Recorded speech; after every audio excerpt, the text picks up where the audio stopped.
Scroll Tamil நேயர்களுக்கு வணக்கம். நிறைய பேர் எனக்கு Zadco Optimus ப்ராஜெக்டை வந்து ரிவ்யூ பண்ணுங்க, லெஜெண்ட் ஆப்டிமஸ் வந்து புதுசாக லான்ச் பண்ணியிருக்காங்க Zadcoல அப்படின்னு சொல்லிட்டு கமெண்ட் பண்ணியிருந்தீங்க. ஸோ உங்களுக்கான வீடியோ தான் அது. இந்த வீடியோவை ஸ்கிப் பண்ணாமல் பாருங்க, ஃபுல்லாக டீட்டெயிலாக ரிவ்யூ பண்ணியிருக்கோம். இதில் என்ன ப்ரோஸ் என்ன கான்ஸ்ன்னு தெளிவாக சொல்லியிருப்பேன். இந்த ப்ரொஜெக்டர் யாருக்கு சூட் ஆகும் அப்படின்றத உங்களுக்கு கிளியராக எக்ஸ்பிளைன் பண்ணியிருக்கேன். ஸ்கிப் பண்ணாமல் பாருங்க. நம்ம சேனலை சப்ஸ்கிரைப் பண்ணாமல் பார்த்துட்டு இருந்தீங்கன்னா சப்ஸ்கிரைப் பண்ணிடுங்க. ஆல்ரெடி சப்ஸ்கிரைப் பண்ண நண்பர்கள் எல்லாருக்கும் ரொம்ப நன்றி. இந்த வீடியோ எஃபர்ட் பண்ணி மேக் பண்ணதுக்கு ஒரு லைக் பண்ணிடுங்க. சந்தேகம் இருந்துச்சுன்னா கமெண்ட் செக்ஷன் லீவ் பண்ணுங்க. வாங்க வீடியோக்குள்ள போகலாம். வாங்க லெஜெண்ட் ஆப்டிமஸ் வந்து அன்பாக்ஸ் பண்ணிடலாம். ஸோ பாக்ஸை பொறுத்த வரைக்கும் உங்களுக்கு ஃபீச்சர் பார்த்தீங்க அப்படின்னா ஏஐ வாய்ஸ் அசிஸ்டன்ட் இருக்குது. அதுக்கப்புறமா sealed optical engine, chat GPT integrated, native 1080 pixel full HD resolution, auto keystone இருக்குது. அதுக்கப்புறம் வந்து பெரிய ப்ரொஜெக்ஷன் இந்த ப்ரொஜெக்ட் பண்ணோம் அப்படின்னு சொல்கிறாங்க. நெட்ஃப்ளிக்ஸ் அப்படின்னு சொல்லிட்டு பாக்ஸ்லேயே வருது. HDR 10+ ஆக்சுவலாக அவ்வளோதான் எடுத்தாச்சு.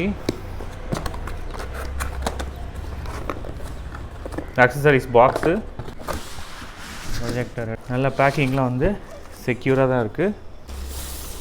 ப்ரொஜெக்டரோட டாப்பில் வந்து Zadco அப்படின்னு சொல்லிட்டு அந்த பேட்ஜிங் இருக்குது பாருங்கள். நல்ல ABS பிளாஸ்டிக் தான் கொடுத்துருக்காங்க, ஸ்ட்ராங்காக இருக்குது. இங்கே வந்து பவர் பட்டன் கொடுத்துருக்காங்க. ப்ரொஜெக்டரோட இந்த பக்கம் பார்த்தீங்க அப்படின்னா உங்களுக்கு அந்த கூலிங் பைப் வந்து போகுது. அதுக்கு வந்து ஏர் வென்ட்ஸ் இருக்குது. ஸோ ஃப்ரண்ட்டில் வந்து செம்ம அழகாக இருக்குங்க. ஆக்சுவலாக ஆட்டோ ஃபோக்கஸ், அதுக்கப்புறம் ஆட்டோ கீஸ்டோனுக்கான சென்சார் கொடுக்குறாங்க.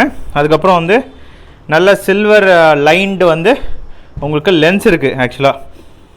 ஸோ இந்த கருப்பு கலரும் அதுக்கப்புறம் இந்த கிரே கலரும் வந்து பார்க்க ரொம்ப அட்ராக்டிவ் டிசைனாக இருக்குது. ஸோ இங்கே வந்து ஹைட் அட்ஜஸ்ட்மெண்ட்டுக்கான அந்த ஸ்க்ரூ கொடுக்குறாங்க. டஸ்ட் கேப் கொடுத்துருந்தா நல்லா இருந்திருக்கும். ஸோ இந்த பக்கமும் அதே மாதிரி தான் உங்களுக்கு கூலிங் சிஸ்டம் வந்து போகுது. ப்ரொஜெக்டரோட பேக் சைடு பார்த்தீங்க அப்படின்னா 2 USB போட்டு 2 HDMI போட்டு ரெண்டுமே வந்து ஆர்க் சப்போர்ட் பண்ணும். ஒரு ஈத்தர்நெட் போர்ட் கூட இருக்குது. ஒரு AV போர்ட் இருக்குது. அதுக்கப்புறம் 3.5mm ஜாப், அதுக்கப்புறம் IR ரிசீவர்.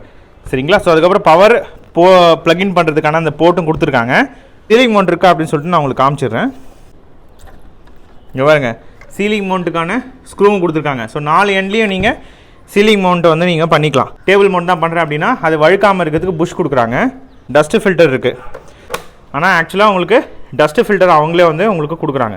நல்ல பெரிய டஸ்ட்டு ஃபில்டர். இது வரைக்கும் நான் வந்து Zadcoலையோ சரி நார்மல் ப்ரொஜெக்டரில் இவ்வளோ பெரிய டஸ்ட்டு ஃபில்டரை பார்த்ததே கிடையாது. டஸ்ட்டு ஃபில்டரை இந்த இடம் இருக்குது